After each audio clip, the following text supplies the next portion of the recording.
Bonsoir à tous, bonsoir à toutes, c'est Lesté Smart. Merci de nous retrouver ce soir encore pour, durant une heure, avec mes deux invités, tenter de mieux comprendre, analyser l'actualité, notamment l'actualité économique. De quoi allons-nous parler aujourd'hui? Oulala, attention, on va parler de rigueur budgétaire, avec une thématique provocatrice. Demain ou jamais pour le retour à la rigueur. Alors quelques actualités. Il y a eu la remise du rapport de Jean Arthuis sur l'évolution de la dette, évidemment qu'il y a un lien entre les deux sujets. En Allemagne, on s'interroge aussi, notamment dans la perspective de qui va gagner les élections générales de septembre, de savoir s'il ne faut pas revenir sur la règle d'or budgétaire qui, vous le savez, en Allemagne figure dans la Constitution. Bref, voilà, autant de petites accroches d'actualité pour revenir sur le sujet du déficit public, sachant que en France on s'interroge aussi sur quand il va falloir revenir à la rigueur, et on s'y interroge globalement en Europe puisque la règle des 3% a été suspendue, vous le savez, et que à un moment dans cette année 2021 il va falloir s'interroger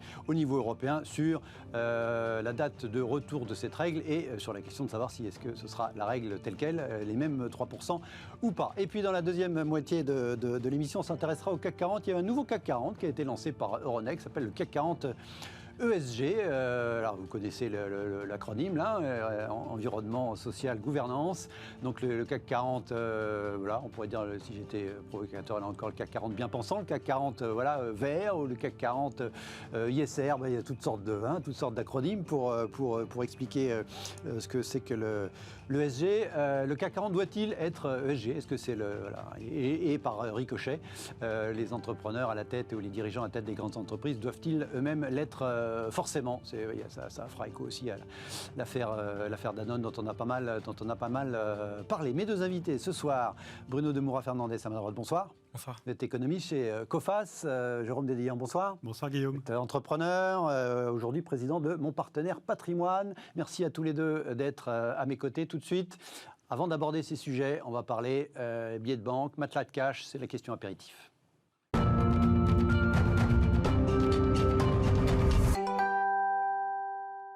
Question apéritif, on parle d'épargne. Alors, ce n'est pas une surprise, c'est à peu près tous les mois pareil depuis un certain temps.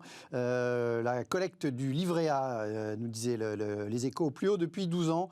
Suscite les convoitises, on va y revenir. Au mois de février, on a eu les chiffres, 3,77 milliards d'euros ont été placés par les Français sur les livrets d'épargne réglementés, c'est-à-dire le livret A et LDDS. Et vous le savez, on est à des niveaux records d'encours pour ces livrets réglementés, à précisément 400, nous montre le graphique, 459 milliards d'euros. Et au sein de cette épargne, il y a beaucoup de billets de banque, c'est ce qu'on a appris aussi. Alors là, globalement, c'est un sujet qui n'est pas uniquement français. Malgré la pandémie, la demande pour les billets de banque atteint des records. On a eu des chiffres de la Banque Centrale Européenne qui s'interrogent sur le paradoxe de records, précisément en termes d'émissions de billets de banque, de montants en espèces qui circulent ou qui ne circulent pas. D'ailleurs, c'est tout le sujet. Rien que sur l'année 2020, quelques 141 milliards d'euros de nouveaux billets ont été émis par la Banque Centrale Européenne, et c'est plus du double par rapport aux 2 années précédentes. Et cette tendance nous complète ce tweet d'Erwan Tison là, pour l'Institut Sapiens. En fait, elle dure depuis un certain temps, puisqu'il nous montre que depuis 2000, en zone euro, le volume de cash a progressé 2 fois plus rapidement que la masse monétaire. Alors, on pouvait penser qu'avec la technologie, avec le smartphone, avec les cartes bancaires, avec tout ce qu'on veut, les cartes bancaires, c'est pas tout nouveau, mais enfin, que globalement, l'utilisation du cash allait baisser. Y compris manifestement le cash reste utilisé, y compris en termes d'épargne. Alors, votre métier, c'est un petit peu de conseiller les gens à épargner, mais au sens épargner placé. Vous faites pas votre boulot. Qu'est-ce qui fait que les Français, puis les Européens en général, puisque là c'était des stats européennes, non seulement gardent du billet, mais de plus en plus alors c'est une image, mais pour le garder sous le matelas. Oui, alors l'inflation de M1, c'est-à-dire des espèces en circulation, et les pièces et les billets, par rapport à M2 et M3. M2, on rajoute les livrets et les comptes courants. Et puis M3, on va rajouter les OPCVM de trésorerie, et puis tous les papiers de taux à moins de 2 ans. Et donc ces 3 agrégats de la base monétaire progressent. Et évidemment, M1, espèces et billets en circulation, progressent beaucoup plus vite, 2 fois plus vite depuis l'introduction de l'euro. Ce qui est tout à fait contre-intuitif par rapport à ce qu'on imaginerait. Exactement. Alors, si on peut se focaliser, je vais répondre à votre provocation, évidemment. On peut se focaliser sur qu'est-ce qui va en billets sous les matelas des gens. D'accord. Mais il y a quand même d'autres effets. Ça, on n'a pas des stats précises par définition, puisque c'est rarement précisé par les... Mais il y a d'autres effets qu'il faut prendre en compte dans l'inflation de cette masse des billets et pièces en circulation. Il y en a à peu près un quart, enfin entre un cinquième et un quart qui sert effectivement aux transactions, et le reste est plutôt stocké. Alors là-dedans, il y a quand même une grosse part qui fait que l'euro a pris sa place comme monnaie, je vais dire, de réserve du petit commerce mondial touristique. Exactement comme le dollar. Vous savez qu'il y a plein de pays dans lesquels, quand on avait le droit, on pouvait aller quand on avait le droit de voyager, on paye très facilement en dollars. Historiquement, et en fait depuis 20 ans, très logiquement, l'euro a pris aussi sa place. Et donc il y a énormément de cette masse, on ne sait pas exactement combien, 30-50%, qui sont en fait stockés à l'étranger et qui servent en dehors de l'Union. Exactement. En dehors de la zone euro. Il y a une deuxième partie qui est détenue par des agents qui sont plutôt des institutions financières et des entreprises. En fait, ce qui se passe aujourd'hui, c'est quand vous êtes une institution financière, si vous détenez du cash dans votre bilan, vous êtes en fait, vous payez pour le détenir, puisque les taux d'intérêt sont négatifs, vous êtes obligé de vous refinancer à taux négatif auprès de la Banque centrale. Et donc, il y a eu une légère inflation, ça explique une partie de ce chiffre, de détention d'espèces par un certain nombre d'acteurs, entreprises et institutions financières. Et puis, il y a une autre part, évidemment, qui est celle que les ménages thésaurisent. Et en fait, ça, c'est de la finance comportementale. Chaque fois qu'on est en situation de crise, et vous pouvez remonter l'histoire de l'humanité, qu'il y a des incertitudes, les gens ont tendance à accumuler des espèces, et ils vont les accumuler dans leur coffre-fort, sous leur matelas, pour faire face en cas de coup dur. Et alors, c'est à la fois la crainte de se retrouver obligé de se déplacer et de vouloir avoir de quoi emporter pour se nourrir, se déplacer, faire face à ses dépenses courantes si on doit se déplacer. C'est aussi la crainte qu'il y ait un blocage du système financier, des distributeurs automatiques. On se souvient de l'affaire Chypriote, qui avait créé une panique aux Grecs et Grecs, qui avait créé des paniques incroyables. Et donc, il y avait eu, vous savez, l'imitation des retraits d'espèces. Au moment de la crise de la dette. Et en fait, on utilise quand même encore les espèces pour 72% des transactions des ménages dans l'Union européenne.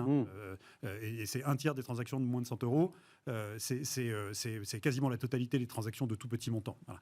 Et donc, cet effet thésaurisation, il est vrai pour les espèces et il est vrai pour le livret A avec l'inflation des comptes courants et des livrets A.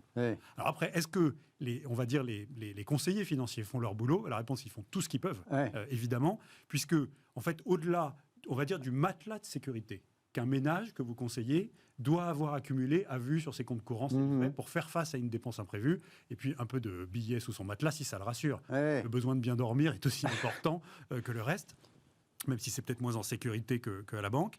Dans ce cas-là, on doit pouvoir recycler en épargne plus longue des objectifs qui correspondent finalement à la durée et à ce que les gens veulent en faire. Et là, on se heurte toujours à l'appréhension, la mauvaise appréhension, notamment des ménages français, du niveau de risque par rapport à l'horizon de temps. On a du mal à leur faire comprendre, c'est notre travail de pédagogie tous les jours, que le temps réduit le risque et que donc, au-delà du matelas de sécurité, placé à l'échéance de vos projets, vous permet d'espérer un rendement supérieur, surtout dans une configuration aujourd'hui, avec les taux d'intérêt négatifs durablement, probablement, on se retrouve avec un impact à la fois sur le rendement des produits sans risque et évidemment sur les fonds en euros des assureurs, qui était le placement préféré des Français. Et vous touchez du doigt un effet de pédagogie financière. On a dopé depuis la fin de la Seconde Guerre mondiale les Français à l'idée qu'on pouvait avoir un rendement élevé sans risque, les livrets réglementés, le fonds euro, et ce paradigme a vécu, et ça va nous prendre encore des années de pédagogie pour qu'ils le comprennent. Bruno, est-ce qu'il y a un jugement à porter sur ce paradoxe d'une croissance du cash plus importante que la masse monétaire en général, en tout cas que les agrégats plus larges, d'un point de vue économique? Est-ce que c'est une bonne ou est-ce que c'est une mauvaise chose? À date, alors on ne connaît pas ce qu'on disait, la partie thésaurisation de ce volume. On n'est pas capable, on peut l'estimer, mais enfin on n'est pas capable de la déterminer précisément. C'est quelque chose de nuisible où on le constate et voilà, on le commente, on l'explique, mais... Non, c'est-à-dire qu'effectivement, d'habitude, en temps de crise, on a des hausses de thésaurisation, mais elles peuvent s'expliquer, en fait. Elles sont assez rationnelles, c'est-à-dire que la grande majorité des crises, en fait, sont des crises financières, en tout cas qui sont systémiques, qui sont endogènes, et donc on peut effectivement, en fait, il arrive à un point où il est rationnel de douter de la viabilité du système financier, puisqu'on se dit, bon, certaines banques, et notamment c'était le cas en 2008-2009, ne sont pas très solides, donc ça peut... il y en a qui ont sauté à l'époque, voilà. Effectivement, c'est là où vous parlez de rationalité. Voilà, en fait, et on peut se dire, donc il peut y avoir un effet de contagion, et puis il y a un moment où effectivement il est rationnel de retirer son argent de la banque. Et bon, cette fois, en revanche, c'est très différent. Et c'est pour ça que c'est assez surprenant. D'ailleurs, les auteurs de cette étude estiment que bon, il y a aussi une partie qu'on a un peu de mal à expliquer. Ouais. Puisque là, en fait, en l'occurrence, on a vraiment affaire à une crise qui est particulière, qui est censée pas être une crise financière, précisément. Ouais. Exactement. Et on voit bien d'ailleurs que les États ont très vite réussi à donner confiance, en fait, à tous les agents économiques, en tout cas. Normalement, on a vu que très vite, les gouvernements ont dit c'est quoi qu'il en coûte, que la Banque centrale a clairement fait comprendre que quoi qu'il arrive, par exemple, elle soutiendrait l'Italie, etc. Lorsqu'au tout début, on a eu quelques doutes, et d'ailleurs c'est aussi pour ça que les marchés financiers sont globalement bien comportés, que même les obligations des États sont restées à des taux extrêmement bas. Donc c'est vrai que c'est assez difficile en fait de vraiment là comprendre pourquoi est-ce que on a un certain doute, on a une certaine peur. Il y a quand même le côté taux négatif que nous rappelait Jérôme, qui explique quand même que il n'y a pas que des particuliers, il y a y compris des entreprises ou des institutions qui considèrent qu'il vaut mieux avoir du cash que payer sa banque pour le garder. Quoi. Banques, oui, exactement. Et puis moi, je voudrais rajouter deux choses. C'est que c'est évidemment lié aussi à l'augmentation de pouvoir d'achat. En 2020, il y a eu chez les ménages français une augmentation nette de pouvoir d'achat parce que les mesures de soutien à l'économie, le chômage... En moyenne, en tout cas. Plus les restrictions à la consommation des ménages parce qu'on ne pouvait pas acheter tout ce qu'on voulait, parce qu'on ne pouvait pas aller au restaurant, pas aller à l'hôtel, moins bien se déplacer, etc. On explique une partie de ce gonflement. Et on voit bien que dès que ça rouvre, et on verra très bien ça le jour où notre stratégie vaccinale arrivera enfin à se déployer, il y a une grosse partie de cette thésaurisation qui va repartir direct dans la consommation et soutenir le rebond, j'en suis persuadé. Puis il y a une dernière explication que je voudrais pointer du doigt, on va sûrement pas avoir le temps de la traiter parce qu'on manque de données là-dessus, puis ce serait trop long, mais c'est jamais cité, mais c'est quand même un enjeu important, c'est le rapport entre le niveau de l'économie souterraine, qui mobilise aussi des espèces, on ne va pas se cacher derrière son petit doigt, il y a des transactions entre particuliers, entre professionnels et particuliers qui se font au black. Ça s'appelle comme ça. Et ça nécessite une mobilisation d'espèces. Et en fait, il y a une corrélation directe dans l'histoire de l'humanité entre la pression fiscale et sociale, ce qu'on prend sur l'activité productive des échanges, et le développement de cette économie souterraine ou de ces transactions qui ne sont pas déclarées, qui se passent en espèces. Il y a un fantasme des gouvernants de supprimer les espèces pour être sûr de pouvoir tout tracer, pister et donc tout taxer. Je crois que ce serait vraiment créateur de révolte. Je pense que la bonne façon pour essayer de diminuer ça, et ça a sûrement un impact sur la masse monétaire M1 en circulation, ces billets, c'est évidemment de toujours penser à soutenir l'activité avec une pression fiscale modérée pour que les gens aient intérêt à faire leur activité et leurs transactions dans un cadre légal, plutôt que de le faire sous le manteau. Vous pensez que le développement de l'économie souterraine explique aussi C'est assez difficile à dire, puisque là... On espère qu'il n'y a pas 141 milliards d'euros de trafic de drogue nouveau en 2020 qui explique la totalité de cet accroissement des billets. Mais... Globalement, en l'occurrence, on va vers une réduction de l'économie souterraine, en tout cas même avec le niveau de développement. C'est-à-dire qu'on voit bien que dans les économies en développement, on est à 30-40% d'emplois informels, mais aussi d'économies souterraines, même si, comme toujours, il est difficile de l'estimer. Mais bon, on estime que dans les pays développés, c'est quand même des niveaux bien moindres, malgré d'ailleurs... parfois ça reste des estimations par définition, rappelons-le. Exactement. mais vous voyez bien quand même que dans certains pays, par exemple en Argentine où j'ai vécu, on vous donne moins 10% si vous payez en cash. Bon, on comprend bien quelles peuvent être les raisons. On ne vous le propose pas spontanément dans toutes les boutiques en France. Voilà. Donc mécaniquement, on imagine qu'il y en a moins. Exactement. Et donc bon, et surtout, cela voudrait dire qu'en fait, là, sur cette crise-là, ou en tout cas au cours des dernières années, on a eu une hausse de la pression fiscale en France, ce qui n'est pas vraiment, en l'occurrence, le cas. Donc peut-être que ça explique une partie, en fait, mais pas forcément cette accélération-là qu'on a. Très rapidement, est-ce qu'il y a une différence entre les différents pays de la zone euro sur cette détention de billets historiquement? Enfin, je ne sais pas, moi, à une époque, on disait les Allemands aiment bien, ou les Autrichiens aiment bien les billets. On voit, ça existe encore, ça ou... Non, sur ça, je vous avoue que je n'ai pas forcément les idées très claires. Mais après, on sait voilà, qu'en revanche, sur l'éducation financière, par exemple, en France, on est très peu sur de l'épargne financière, on va dire, surtout par exemple par rapport aux Britanniques. Et donc là, on est en l'occurrence sur des comportements d'épargne qui, oui, peuvent en fait varier d'un pays à l'autre, même en Europe, on a globalement... Allez, on s'arrête là, on y reviendra, on a fait un long apéritif. Tout de suite, on va s'intéresser aux questions de rigueur budgétaire.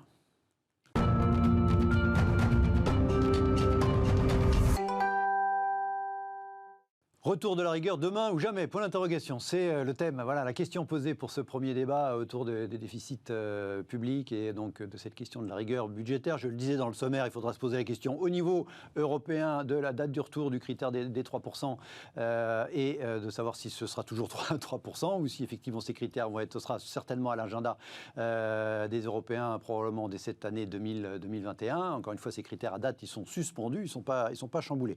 Et puis, regardez, c'était hier, aujourd'hui dans les Échos, ce papier, comment Bruno Le Maire veut rembourser la dette Covid. Alors, on ne va pas trop parler de la dette. Je voudrais m'intéresser à le premier des deux graphiques. Regardez, on peut zoomer dessus, le montrer en plus gros. C'est la trajectoire tendancielle des finances publiques selon, en tout cas, le rapport de Jean Arthuis qui vient sur les comptes publics qui vient d'être remis. Et si on regarde ce graphique, alors on comprend effectivement la chute du graphe, déficit public très important en 2020. On comprend qu'en 2021, c'est un peu moins important, mais que ça reste significatif. 2002, c'est réduit. Et puis après, on a une espèce de tendance qui reste à -5, alors que la tendance était avant la crise. Alors, c'est pas une annonce du gouvernement, mais c'est une trajectoire tendancielle sous-entendue.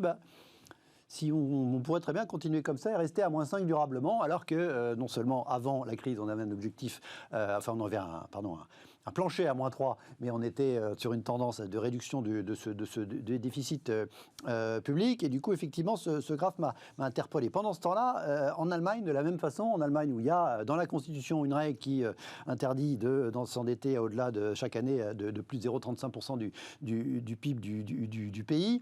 La règle a évidemment été suspendue en 2020, en 2021. Ils sont en train de discuter, de négocier le fait qu'elle soit à nouveau suspendue en 2022. Et puis, comme on commence à imaginer que la majorité politique puisse changer en Allemagne à partir de septembre, en tout cas les sondages ne l'excluent plus, et on se demande si effectivement cette règle n'a pas complètement sauté. Première question théorique, la règle de limiter les déficits publics au sens du budget de l'État tous les ans, est-elle devenue superflue au point de ne plus s'en préoccuper, Bruno? Alors on comprend que c'est lié aussi au coût de la dette et au fait qu'on revient à nos histoires de taux négatifs, mais est-ce qu'il est légitime aujourd'hui de se dire, en tout cas d'imaginer qu'on puisse mettre de côté l'idée même, je parle pas de chronologie, de timing, l'idée même de rigueur budgétaire au bon sens du terme, c'est-à-dire d'essayer de moins dépenser quand on reçoit d'argent en côté recettes? C'est vrai qu'il y a une grande question de timing, c'est-à-dire que tous les économistes et les gouvernements globalement s'accordent sur le fait que c'est pas forcément le moment de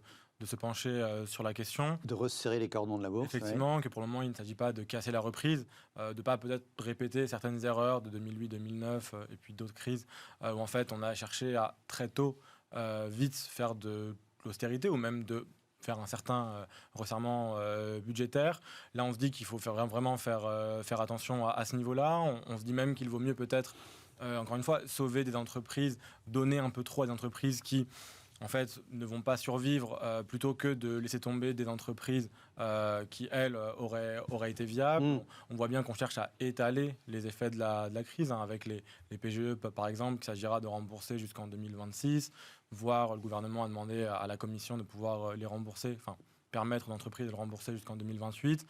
On voit bien que même sur les cotisations sociales, etc., on va essayer vraiment de faire des échéances soutenables pour tout le monde. Donc on prend toutes les bonnes raisons à court terme, effectivement, d'être plus souple qu'avant. En même temps, faudra-t-il se poser quand même la question, et d'un point de vue de la règle ou de la théorie économique, je sais pas. Et là, oui. Et là, probablement, à moyen terme, se posera la question.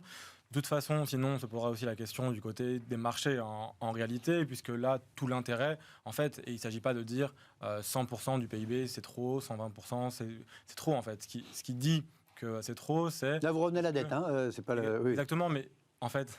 il y a un lien entre les deux, ça c'est assez mécanique, oui. Exactement, et en fait, souvent, il s'agit de réduire les déficits pour, in fine, remettre la dette sur une tendance baissière, mais parce que les marchés, en fait, vous envoient ce signal-là. Très souvent, c'est pour avoir des taux réduits ou des taux, en fait, qu'on peut accepter, qui permettent d'avoir une trajectoire soutenable. Donc très vite, encore une fois, à moyen terme, probablement, la question se reposera. Et ensuite, il s'agira, mais cette fois aussi, c'est là toute la question, et c'est aussi le cas en Allemagne, c'est pas forcément de sortir du dogme de il faut faire attention aux dépenses, mais savoir quelles dépenses. Parce que là, notamment, on a bien vu qu'il y a eu du sous-investissement dans certains secteurs dits stratégiques. On s'en est rendu compte un peu tard peut-être, en tout cas pour cette crise-là. Mais c'est vrai que, par exemple, en Allemagne, se pose la question de peut-être isoler, ou en tout cas de ne pas avoir cette règle-là sur des investissements, on va dire, de long terme. Donc là, il s'agira peut-être plutôt de sélectionner en fait où est-ce qu'on fait attention.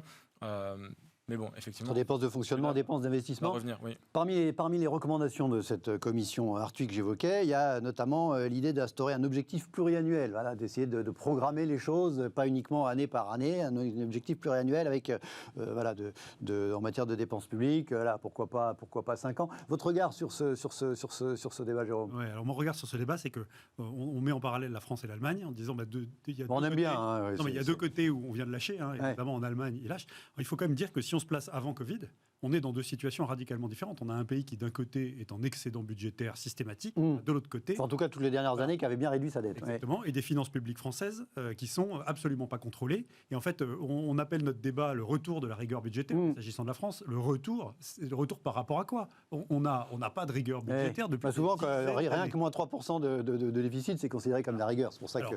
On a finalement de la chance dans notre malheur avec ce Covid, si je puis me permettre, c'est un sujet grave, mais quand même, c'est qu'au fond, on avait une divergence complète de politique budgétaire entre la France et l'Allemagne, excédent d'un côté, déficit non contrôlé de l'autre. Et finalement, le Covid vient remettre un peu tout ça dans le même panier en disant tout le monde a besoin de dépenser pour faire face à la situation sanitaire exceptionnelle, soutenir son activité, ses ménages, ses entreprises, etc. Et finalement, on a rencontré la tendance d'incurie de la gestion des finances publiques françaises a rencontré une tendance macroéconomique allemande qui préexiste au Covid, qui est la baisse de la compétitivité de leurs PME, qui ont besoin de soutenir, d'une part, et deuxièmement, le fait que le vieillissement accéléré de leur population fait qu'ils ont quand même besoin de lâcher un peu les chevaux en termes de relance. Et ça, c'est plutôt très positif, parce que sinon, la divergence entre les deux partenaires ferait qu'il y aurait des tensions très défavorable il y aurait des tensions sur l'euro qu'on serait absolument incapable de gérer. Mais il va quand même falloir qu'on en sorte. Alors, du coup, on se dit, chouette, Jean Arthuis, quand même, sénateur, connaît très bien les finances publiques et tout. On lui commande un rapport et on lui dit quelle est la du budget aussi. La question, rappelle la question posée, quelle est la trajectoire de sortie de cette dette publique française et notamment la dette exceptionnelle de 215 milliards. C'est comme ça qu'on l'a évalué à ce stade, mais ça va déraper encore un peu, qu'on a généré pour le Covid. Et donc, quand on lit le rapport, on dit chouette, il commence très bien. Il a toutes ces catégories bien en place. Il dit, on ne peut pas le faire en annulant la dette parce que c'est juste pas possible. Ça mettrait en danger la crédibilité de la BCE et de la signature de la France. Les marchés s'occuperaient de nous. Et en plus, il se trouve qu'il y a 50% de cette dette qui est détenue par des non-résidents, donc sur lesquels on n'a aucun grip. Bon. Ça, c'est le premier point. Et ensuite, il dit, elle ne peut pas être transformée en dette perpétuelle, parce que quand on regarde le marché des investisseurs internationaux qui pourraient avoir de l'appétit pour une dette poussée à perpétuité, de la dette française poussée à perpétuité, la demande n'est pas suffisante pour qu'on puisse placer cette offre-là en la convertissant en dette perpétuelle. Donc, on peut à la limite envisager d'allonger la duration, de réémettre. Il n'y a pas beaucoup d'offres de dette perpétuelle dans l'absolu, donc on pourrait créer de la demande. Mais on dit, ça c'est bien, il a compris. Ensuite, troisième constat sur lequel il a très bien compris aussi, et là il partage tout à fait l'avis de Bruno Le Maire, c'est on ne peut pas s'en sortir par des taxes supplémentaires. On est déjà un des pays dans lequel le coin fiscal et social, le taux des prélèvements qui pénalise notre croissance potentielle et notre capacité de rebond est déjà le plus élevé au monde. Et donc, si on fait des taxes supplémentaires, on va être procyclique, on va encore aggraver le marasme. Donc on se dit, chouette, ça c'est bien. Et après, il dit, la solution, c'est de dépenser moins que ce qu'on gagne. On se dit, bon, ça c'est du bon sens. Et on dit, comment on fait? Et là, c'est la deuxième partie de la commande de Castex à Arthuis. Et puis là, il n'y a plus rien. C'est-à-dire que la seule chose qu'il y a dans ce rapport pour répondre à cette deuxième question de comment on fait, c'est on pourrait améliorer le pilotage. Donc il dit, le Haut Conseil des finances publiques va être indépendant, il va avoir de nouveaux trucs. Notamment, Moi, je me méfie toujours des gens qui s'occupent du thermomètre plutôt que des remèdes. Et donc, en fait, il a des réponses sur le thermomètre, très bien, mais il ne dit absolument pas comment est-ce qu'on fait pour dépenser moins que ce qu'on gagne. Et donc, en fait, ce rapport est nul et non avenu. C'est un rapport technocratique qui ne donne pas de solution et qui n'affronte pas le vrai sujet qu'on a affronté, c'est où sont les réformes structurelles qui vont nous permettre de faire mieux en dépensant moins sur tous les pans sur lesquels on dépense beaucoup d'argent. Et donc, évidemment, il y a les retraites, point 1. Il y a, deuxièmement, notre protection sociale, et particulièrement notre secteur hospitalier, sur lequel ça fait 1 an qu'on se rend compte que malgré les tombereaux d'argent qu'on déverse dessus, on pourrait peut-être être plus efficace. Il y a la responsabilité du politique sur la façon dont... Donc là, vous revenez sur les réformes. Attention, voilà. Mais tout ça est complètement absent de ce rapport. Donc pour moi, c'est un rapport technocratique de plus. La seule chose qu'on peut lui reconnaître, c'est qu'il a ses catégories bien en place. Pas de prélèvement supplémentaire, pas de transformation en dette perpétuelle possible et pas d'annulation possible. Donc il va forcément falloir qu'on fasse enfin les réformes dont le pays a besoin. Mais Bruno, jusqu'à quel point, malgré tout, le niveau des taux d'intérêt change la donne ou pas? Alors, ça change la donne à court terme, c'est évident. C'est-à-dire que la charge de la dette dans le budget de la France, elle a baissé toutes ces dernières années, alors que la dette a augmenté juste parce qu'effectivement, la dette coûte moins cher par rapport à le prix qu'elle coûtait il y a ne serait-ce que quelques années. Est-ce que on a le sentiment que pour certains, alors encore une fois, il y a l'idée que les taux sont durablement bas, mais enfin ça c'est quand même, il y a plein de raisons qui peuvent l'expliquer, mais enfin ça reste du wishful thinking. Enfin, je veux dire, on peut pas signer en bas du truc, quoi. On n'en est jamais sûr par définition. Et jusqu'à quel point il est envisageable que, y compris si je reviens sur les critères de Maastricht, le 3% de déficit, il pourrait être, ou les 60% de dette, alors celui-là il est complètement oublié, tellement on est loin, mais ça pourrait être théorisé autrement. Alors vous évoquez distinguer investissement de tout venant et enfin dépenses de fonctionnement et dépenses d'investissement. C'est ça une des clés selon vous, une des pistes. En fait, premièrement, les taux d'intérêt sont fondamentaux parce qu'en fait, ce qui compte pour savoir si une dette est soutenable, c'est de savoir combien elle coûte chaque année. Ouais. Voilà, c'est que c'est le service de la dette par rapport à la croissance, par rapport à ce que vous générez. Donc en fait, avec des taux d'intérêt moindres, en fait, vous n'avez pas forcément besoin, on va dire, de générer autant de croissance. Ou sinon, en fait, mécaniquement, en théorie, tant que les taux d'intérêt sont sous la croissance, normalement, ça passe. Voilà, exactement. Donc ça, c'est pour ça que c'est fondamental et que peut-être que les efforts qu'on se disait, il faudra qu'on les fasse avant.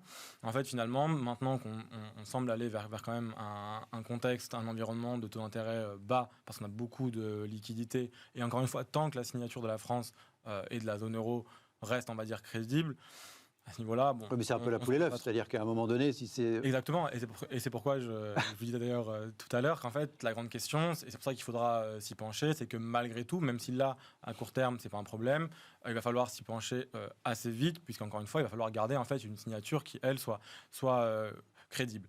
Après, effectivement, il ne s'agit pas de peut-être couper dans n'importe quelle dépense, parce qu'encore une fois, on s'est rendu compte qu'on a certaines limites, qu'il y a des industries stratégiques dans lesquelles on n'était plus autonome. On se rend même compte là, par exemple, sur les semi-conducteurs, qu'on n'est pas autonome du tout.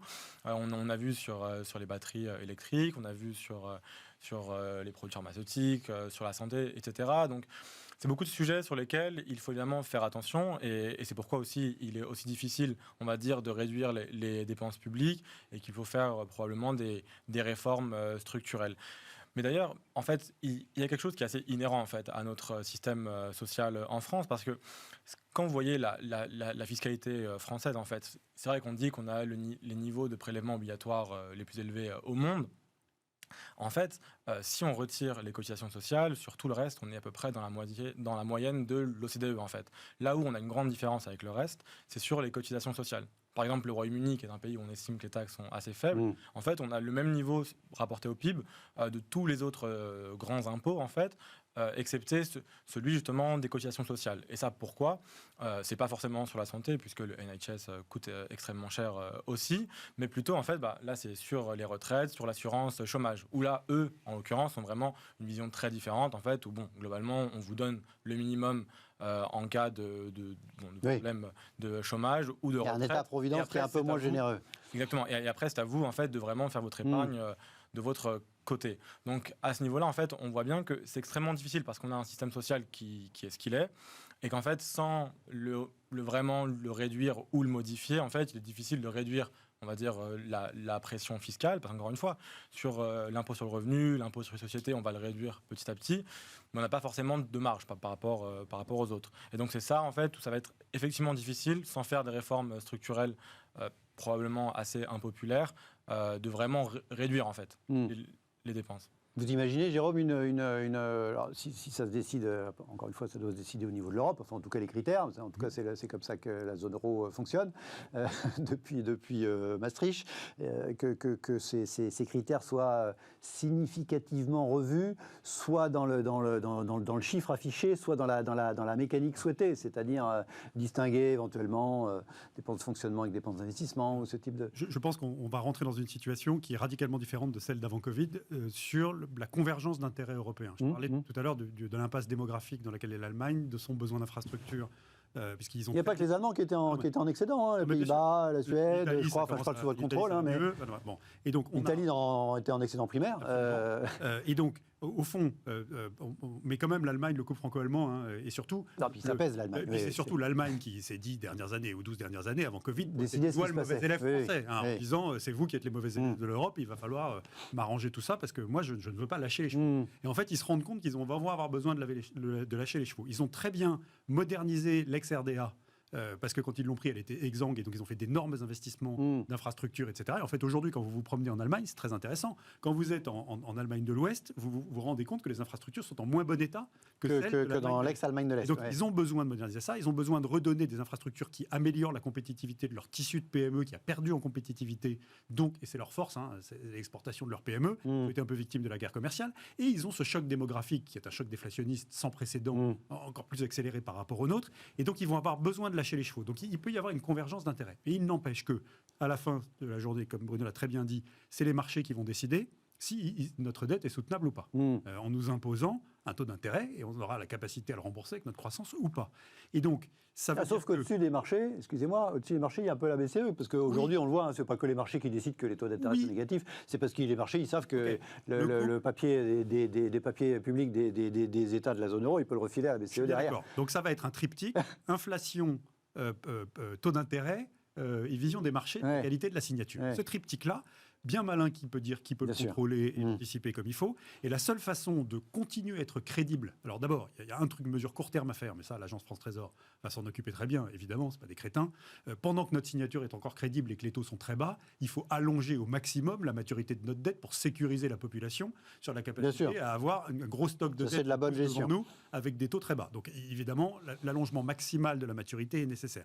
Mais ensuite, pour que à la fin de la journée, notre signature, la qualité de notre signature ne soit pas attaquée et que donc on puisse, en plus, je pense qu'il parie un peu sur l'inflation, sur un petit bout d'inflation pour nous effacer un bout du truc, sans le dire. Non mais pour que notre qualité de signature ne soit pas attaquée, il faut qu'on engage des réformes structurelles importantes. On a cité les retraites, on peut citer les allocations chômage. Moi, je pense qu'il y a des choses à faire quand même sur la sécurité sociale au sens assurance maladie et système hospitalier au sens large. Et ça ne veut pas dire qu'on va baisser notre protection sociale. Souvent, on dit tu veux casser la sécu, etc. C'est pas vrai du tout. Ça veut dire qu'on doit pouvoir être beaucoup plus efficace, d'avoir une dépense qui est mieux avec un moindre prélèvement d'agence en théorie économique sur la complexité administrative de gestion de tout ça. Et simplement, il faut donner des signaux au marché qu'on engage ça, parce que sinon, on prend le risque que notre dette soit attaquée, et là, ça peut se compliquer. Bruno, c'est quoi le timing pour l'éventuelle révision des critères de Maastricht? C'est cette année, on sait? Enfin, est-ce que c'est... En fait, ça va beaucoup dépendre aussi de l'évolution probablement de la situation sanitaire. C'est-à-dire que dans un premier temps... Qui reste prioritaire pour tout le monde, donc effectivement. Voilà, exactement. Et en fait, dans un premier temps, on dit bon, en 2020 c'est bon, on laisse, mais en 2021 on va devoir se pencher sur la question. Là on voit qu'en fait on est sur une crise plus longue, et puis bon, plus la crise est longue, et plus aussi elle est chère, et plus ensuite du coup il est difficile pour les États de vraiment tout de suite retrouver un niveau d'activité rapide et sans prendre le risque de le casser. Donc on a l'impression qu'on va quand même le repousser, on va quand même faire preuve d'une certaine souplesse. Encore une fois, c'est pas encore vraiment pour l'instant la priorité. Et dans quasiment aucun des gouvernements. Mais d'ailleurs, je pense qu'il est important aussi de mentionner que là, la situation qu'on a en Europe, elle est très différente des pays émergents ou en développement. Parce que là-bas, c'est déjà une question qui se pose maintenant, en fait. En 2021, ils peuvent déjà plus prolonger, en fait, les aides qu'ils avaient mis en place en 2020. Parce qu'ils n'ont plus d'argent. Parce qu'ils n'ont plus d'argent et parce que les marchés, eux, commencent à déjà les challenger, en fait. Oui. Et ils n'ont pas la puissance de la BCE dessus. Ils ne peuvent pas maintenir des... Allez, on doit... Oui, ça veut dire que si on est d'incorrigibles optimistes, on dit qu'on va s'en sortir quand même avec de l'allongement de la maturité de notre dette, point 1, avec un assouplissement des critères de Maastricht, avec consensus en disant finalement on converge parce que... Voilà, mais consensus pour toute la zone euro, c'est jamais facile à obtenir. Mais ça ne nous exonère pas, nous Français, les élèves de l'Europe, de mettre en œuvre des réformes pour garder la qualité de nos signatures et éviter les tensions sur l'euro. Évidemment. Restez avec nous, on marque une courte pause, on s'intéresse à un nouveau CAC 40 juste après.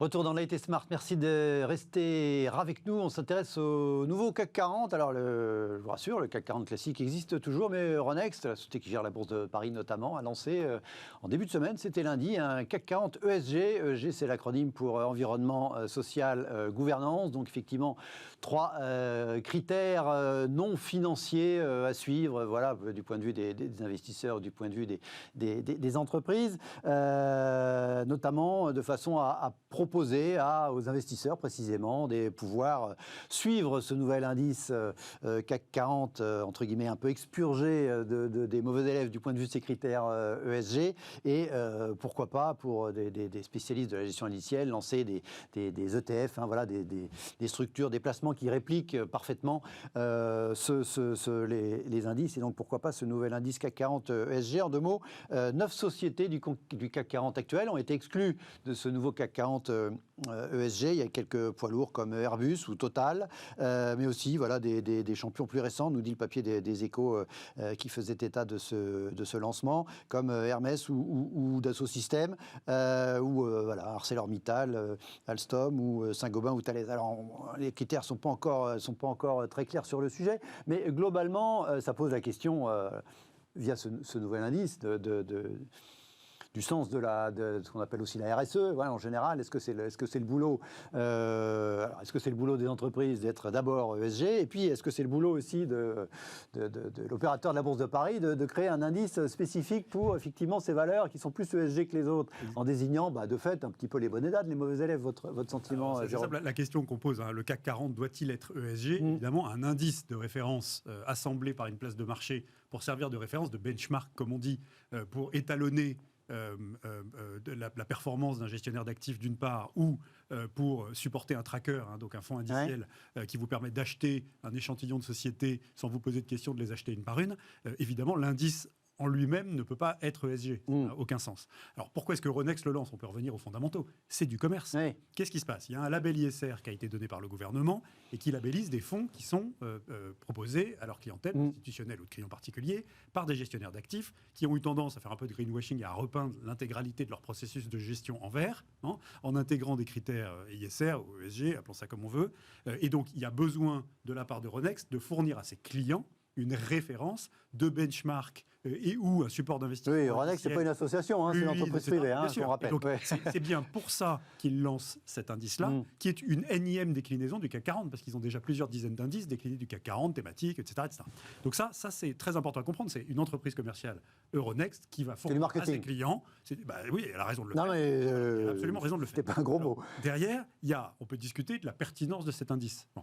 Et donc moi, ce qui me frappe, c'est qu'en fait, quand on regarde à la fois les critères qui sont dedans, sont relativement transparents, hein, on les comprend. Mais c'est un mix de ce qu'on appelle des critères d'exclusion et puis des critères de meilleur élève de la classe. Si vous voyez la distinction en technique, exclusion, ça veut dire tu fais telle activité ou tu as tel problème, donc je ne peux pas. C'est un critère qui te met en dehors de ma sélection. Ça c'est Total, par exemple. Voilà. Producteur d'hydrocarbures, donc globalement, exactement. C'est pas ESG au sens E du terme. Voilà. Alors typiquement, l'exemple de Total est intéressant. Total est en train de vivre une migration de modèle économique sans précédent. On va se retourner dans 5 à 10 ans, ils seront entièrement repositionnés, ils n'auront plus rien d'une pétrolière, ou en tout cas plus du tout l'impact qu'ils ont eu historiquement en tant que société d'activité. Bascule de société pétrolière à acteur de l'énergie au sens large, hein, notamment. Exactement.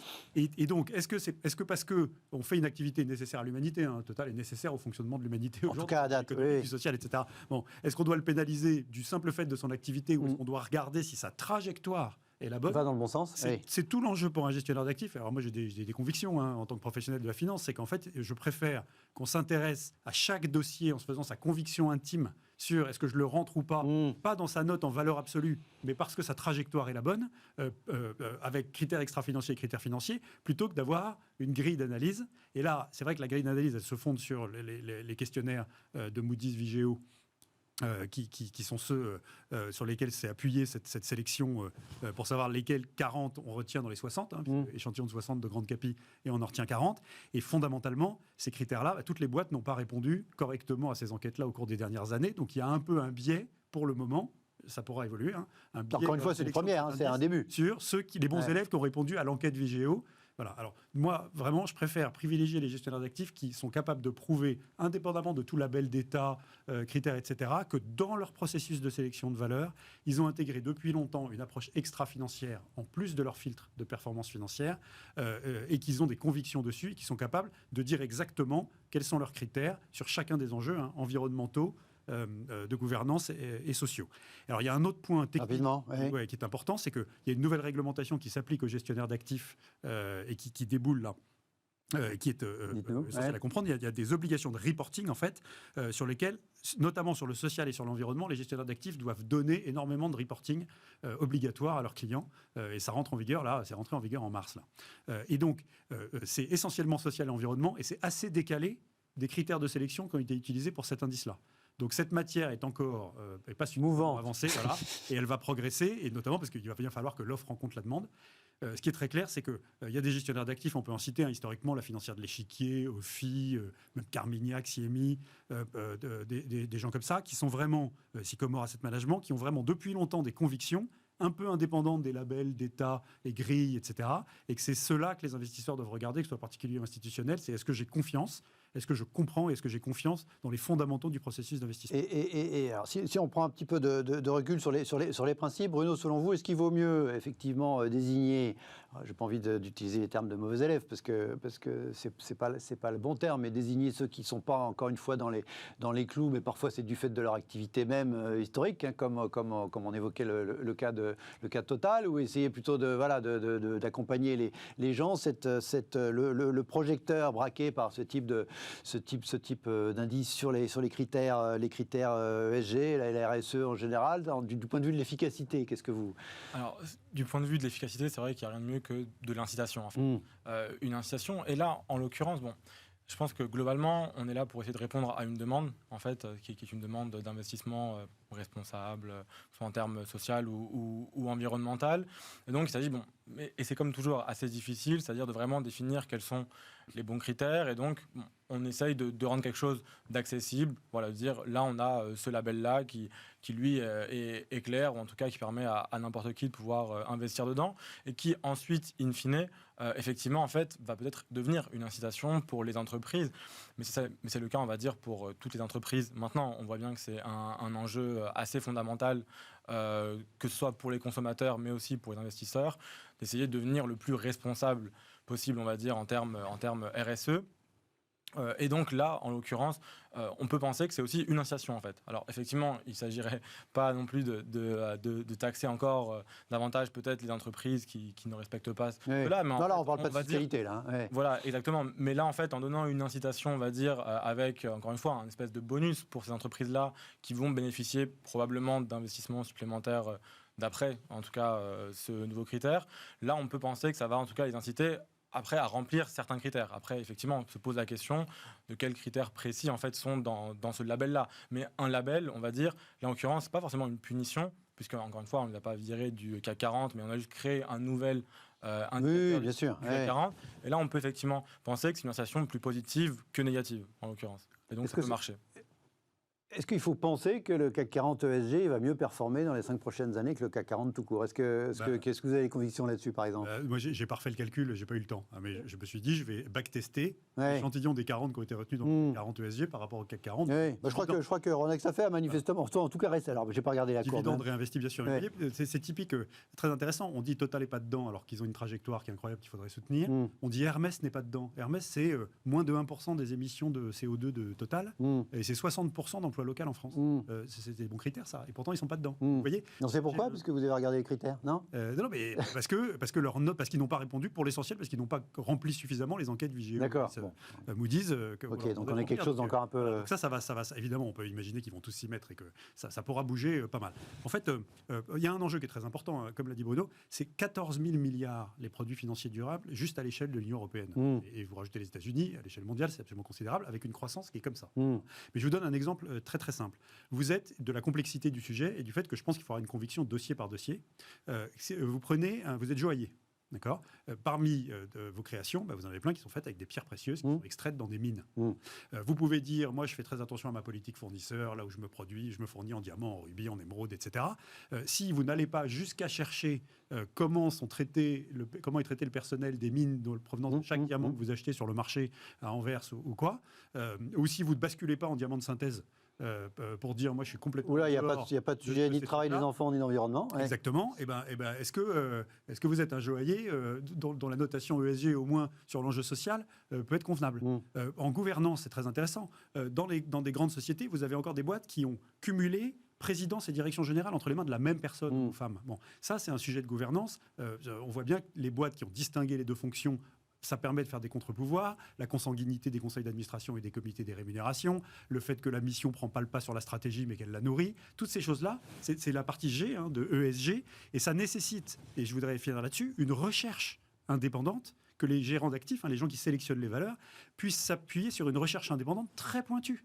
Et donc, typiquement, émissions de CO2, aujourd'hui, on sait très bien que les données ne sont pas fiables. Quand on calcule les émissions de CO2 d'un groupe coté, on n'a pas les bonnes données. Et donc, il y a une start-up qui s'appelle Carbometrics qui est en train de faire ça avec de l'intelligence artificielle et du data pour essayer de... Il faut dire que c'est un sujet compliqué. C'est ce qui va rendre compliqué l'établissement d'une taxe carbone aux frontières, d'ailleurs. C'est parce que pour être d'accord sur la mesure, il y a une petite boîte de recherche. Voilà, il y a une petite boîte de recherche indépendante qui s'appelle OFG qui travaille que sur la gouvernance des grandes sociétés cotées françaises et qui a une recherche très pointue juste sur le critère gouvernance. Et en fait, cette recherche indépendante, on en a cruellement besoin pour se faire une conviction sur chaque dossier, en croisant toutes ces sources.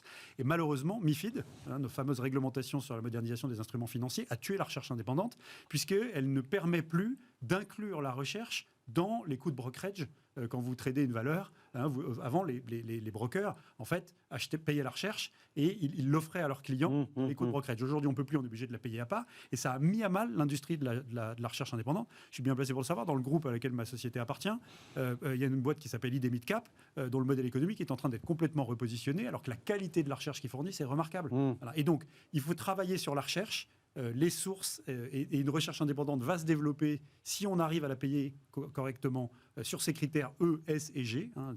Voilà. Il va y avoir une prime aux gérants qui auront des convictions sur chaque dossier, qui seront capables de l'expliquer à leurs investisseurs, qu'ils soient institutionnels ou privés.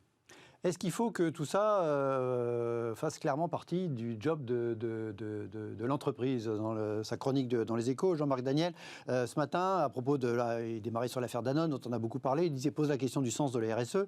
Voilà, ça montre la limite de présupposés idéologiques, dit-il, qui tendent à vouloir faire de l'entreprise ce qu'elle n'est pas. Sous-entendu, en citant Schumpeter, Milton Friedman, etc., il rappelle globalement la concurrence, elle est aussi là pour ça. C'est-à-dire que déjà, si le chef d'entreprise, son job, c'est de faire du profit, c'est effectivement la fameuse note de début des années 70 de Milton Friedman, et que sinon la concurrence, c'est le reste. Après, c'est les clients ou les fournisseurs peuvent regarder s'il y a ou pas respect des normes sociales, des normes environnementales, de gouvernance. Mais est-ce que tout ça doit être dans le job de l'entreprise ou ne doit pas être dans le cadre fait pour le coup par le politique, les pouvoirs publics, dans le cadre dans lequel s'inscrit le capitalisme? Votre sentiment, Bruno, là-dessus? Il y a en fait une partie qui relève déjà de l'État, c'est-à-dire sur toutes les externalités négatives. Encore une fois, déjà... Oui, normalement les externalités, ça peut être le boulot de l'État, globalement. Social, vous pouvez pas faire n'importe quoi. Il y a un droit du travail en France, donc déjà, par exemple, on peut essayer d'égaliser cela. Après, on a aussi sur l'environnement, on a des taxes carbone, on a des réglementations, etc. Donc, l'État, déjà, lui, on va dire, fait un minimum, on va dire. C'est-à-dire qu'il crée les règles. Il pose un cadre. Voilà, qui sont le minimum, on va dire, pour toutes les entreprises.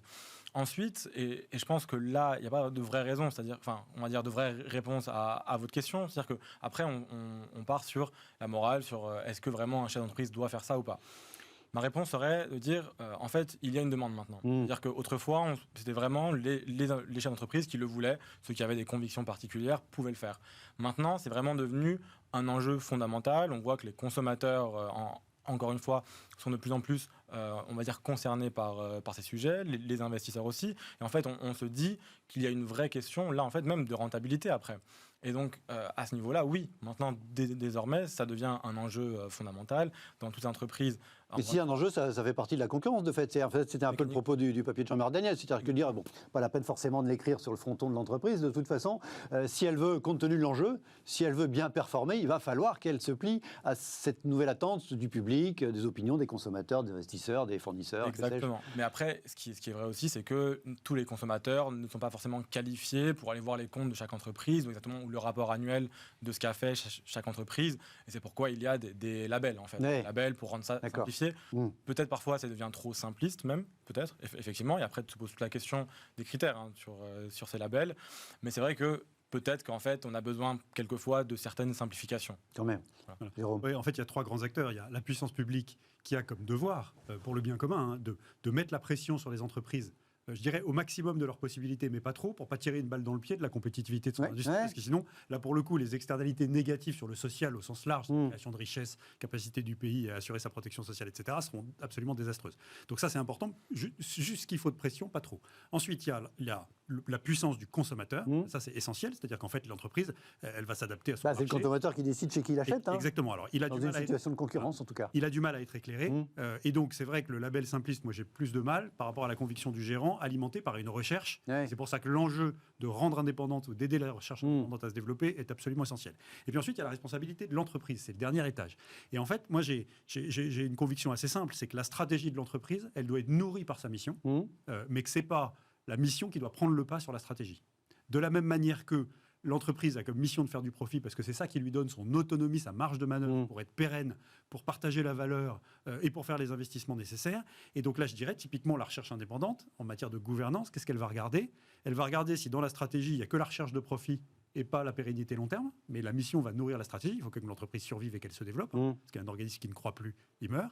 Et la deuxième chose, c'est qu'elle va dire, en cas de génération de profit, qu'est-ce qu'on fait de son profit ? Et c'est sûr que les nouvelles idées d'investissement pour continuer à développer l'entreprise au bénéfice de ses parties prenantes, consommateurs, actionnaires, clients, salariés, etc., c'est plus intéressant que les programmes de rachat d'actions. Et donc, sous l'angle analyse indépendante, recherche, et ben, quand vous regardez ce qu'on fait du profit, si c'est pour faire des rachats d'actions, il y a peut-être un souci. Voilà. Et c'est là que le diable se cache dans les détails de chaque dossier. Et donc, c'est un problème de sélection de valeur avec conviction.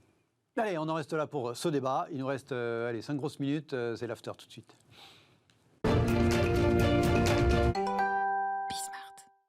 L'after donc, allez, regardez cette photo, vous l'avez tous vu à la télé ou des vidéos sur les réseaux sociaux, ce fameux porte-conteneur taïwanais de la compagnie Evergreen qui est quand même juste en train de bloquer le canal de Suez. Alors il y a évidemment des opérations en cours pour essayer pour essayer de débloquer. Bloqué par l'un des plus... En plus, c'est un très gros, il s'appelle Evergiven. Effectivement, il est juste sur le côté, et donc du coup, il bloque dans les deux sens le canal de Suez, qui représente à peu près 10% du trafic de shipping, de shipping dans le monde. Hashtag mondialisation, on dit ce commentateur. Ça pose quoi ? Ça montre les limites les limites physiques, parfois, que des petites conneries, mais il y a un capitaine ou son second qui a mal navigué. C'est un sujet de mécanique des fluides absolument passionnant. La mondialisation a été permise par l'apparition du conteneur et la normalisation du conteneur. Bon. Ensuite, vous avez des stratégies qui se développent, Panama, Suez, qui investissent pour essayer de fluidifier ça. Et vous avez aujourd'hui 8 à 10% du trafic mondial qui passe par le canal de Suez. Et on voit bien que dès qu'il y a quelque chose qui grippe, et ben, tout d'un coup, ça met en danger la capacité de la mondialisation à se déployer fluidement. Parce que les flux ne passent plus, il faut qu'ils passent ailleurs. Alors, ça a bloqué que dans un sens, à ma connaissance. Et en fait, ce qu'ils font, c'est qu'ils ont mis à deux sens l'autre leg. L'autre côté. Celui qui existait avant 2015. Et tous ceux qui étaient déjà engagés sont quand même bloqués derrière. Ils ont fait un canal, une voie, en baissant le temps d'attente, la durée de traversée à 11 heures et le temps d'attente à 3 heures, ce qui a été un miracle par rapport à ce que ça prenait comme temps de passer le canal. Et en fait, donc c'est très intéressant de voir ça, parce que la mondialisation, elle repose sur des petites choses, en fait, notamment sur ces tuyaux étroits. Et voilà. Et l'autre point, c'est qu'on n'a vraiment pas besoin de ça en ce moment, car il ne vous a pas échappé que, en fait, la concentration des compagnies maritimes, la baisse des capacités qu'elles ont sciemment organisées pour essayer de survivre pendant que les échanges baissaient, pendant la crise sanitaire, et elles ont complètement mal anticipé le rebond. Et donc, on a un conteneur, juste sur un dry conteneur de 20 pieds, qui est une unité de mesure assez simple, entre l'Asie et l'Europe. On est passé entre 500 et 900 $ le transport il y a encore quelques mois, COVID, à $4 500 en ce moment. Et du coup, il y a engorgement des ports, il y a des centaines de milliers de conteneurs qui ne sont pas débarqués, et toutes les chaînes logistiques de tous mes clients industriels, de mes clients retailers qui dépendent de ce qui arrive en production de l'étranger, etc., sont complètement bloqués en ce moment. Et ça va être il va y avoir un effet rebond. Il ne faudrait pas que ça en rajoute dans ça en rajoute, alors, sauf s'ils arrivent à débloquer assez vite la situation. Et l'autre point, et ça va vite, parce qu'à 50 bateaux par jour, en fait, l'accumulation, ça mais on voit les trucs satellites. Assez rapidement, exactement. Et le dernier point, c'est que ça va avoir un effet inflationniste qu'on va voir arriver dans les mois qui viennent, puisque je vous donne un exemple idiot, mais vous voyez tout l'outillage de bricolage qu'on a dans nos grandes surfaces, GSB, etc. Oui, ça vient pas de tout ça, ça vient évidemment pas c'est pas fabriqué localement pour l'essentiel. Et l'impact de ce qu'on a vu sur le transport, plus l'aggravation éventuelle liée à ce pépin sur le canal, ça va faire 10% de prix en plus dans quelques semaines. On voit que c'est fragile, le commerce international. Bon, alors on imagine que les remorqueurs vont quand même réussir à le bouger, ce pauvre porte-conteneur. C'est vrai qu'on voit que ça dépend on va dire, de détails, là en l'occurrence, mais même par exemple sur les vaccins. C'est-à-dire que, par exemple, maintenant, pour entrer en Chine, il va falloir être vacciné avec le vaccin chinois, mais dans d'autres pays, il faudra être vacciné. Enfin, certains vaccins seulement seront reconnus. On voit bien que pour les membres... On est globalement dans une phase où, effectivement, le monde est moins plat qu'avant, quoi. C'est ça ce que... Exactement. Et où avant, en fait, tout était fluide, on ne se posait même pas la question, en fait. Et puis maintenant, on voit bien même que, par exemple, ces compagnies de transport ne veulent pas prendre en charge le coût des vaccins, en fait, pour les membres de ces équipages-là. Donc, on voit qu'effectivement, là, on voit que tout s'est un peu grippé. Mais malgré tout, encore une fois, le commerce est quand même très présent. On a une hausse des prix. On voit que la demande, elle est énorme pour les semi-conducteurs, pour les métaux aussi, pour les biens agricoles. Donc, on voit que la demande est là, elle est vite repartie. D'où l'engorgement qu'évoquait. Beaucoup plus vite qu'on l'imaginait. Donc, on voit que c'est grippé assez vite. Mais en même temps, que ça repart très vite. En fait. C'est-à-dire qu'au début, on s'était dit, bon, là, ça va être très difficile pour le commerce, on ne sait pas si ça va repartir. Et en fait, même avant d'ailleurs, le retour à la normale des économies, l'industrie est repartie très fort et on a vu les échanges aussi. Allez, très vite. Boris Johnson, il a des petits soucis. Enfin, je ne sais pas encore si c'est encore une grosse frise, peut-être pas. Devant des députés de son propre parti, il a dit c'est quoi le succès de la stratégie vaccinale britannique? Il a dit c'est le capitalisme au mancoco et c'est la cupidité. Greed. Ça nous a, pour ceux qui relançaient dans les années 80 avec Michael Douglas et le film Wall Street, vous pensez que c'est le greed, la cupidité, le goût pour l'argent qui a fait que les Anglais ont été particulièrement à date efficaces dans leur stratégie vaccinale? En tout cas, ils ont été rapides, ils ont été flexibles, c'est vrai. Avant, quasiment tous les autres pays, ils ont validé les vaccins, ils ont été rapides dans la négociation. On ne connaît pas évidemment les dessous de ces négociations-là, mais force est de constater que c'est un grand succès pour lui. Et ça pourrait probablement lui permettre de rattraper, on va dire, ce qu'il avait perdu en perte de capital, de popularité sur la gestion de la première et de la deuxième vague. Là, sur les vaccins. Quand il parle du greed, il parle aussi du greed des groupes pharmaceutiques. Oui, c'est ça. Et il a parfaitement... En fait, ce qu'il dit est parfaitement exact. Ça peut créer une polémique parce qu'il le dit avec ses mots à lui, un peu outrancier à la Bojo, quoi. Fondamentalement, la macroéconomie, c'est la somme de raisonnements microéconomiques. Et donc, une Big Pharma est une société commerciale. Il y a une pandémie. Elle va essayer de développer le plus vite possible le meilleur vaccin sur lequel elle pourrait gagner sa vie pour réinvestir dans d'autres molécules et continuer à pérenniser son activité et à servir ses actionnaires et ses salariés. Et elle a une mission qui est évidemment de fournir des médicaments. Elle est tout à fait noble, cette mission, mais elles doivent quand même gagner de l'argent. Et c'est peut-être en gagnant de l'argent qu'elles pourront racheter les biotech de demain qui permettront d'échapper à la pandémie suivante ou de régler des problèmes de maladies qu'on n'arrive pas encore à guérir. Et donc, il nous raconte quelque chose du fait que la macroéco, l'intérêt général est la somme d'intérêts particuliers et qu'il y a toujours une face obscure et une face claire dans nos comportements d'acteurs économiques, que nous soyons des consommateurs, des ménages, des producteurs, des salariés, des chefs d'entreprise ou des entreprises, même une administration, elle a son comportement microéconomique et il a un impact sur la big picture. Voilà, ce qu'il y a, c'est que greed, normalement la cupidité, c'est pas juste l'intérêt particulier, c'est censé être un peu un péché. Peut-être pour ça un petit peu que ça lui est reproché. Merci à... on verra, enfin, en tout cas... le profit se partage. Ça a remis au goût du jour, ça a rappelé des souvenirs. Merci à tous les deux d'avoir été à mes invités ce soir dans l'émission. Merci à vous de nous avoir regardé. Très bonne fin de soirée. On se retrouve demain à la même heure. Ciao.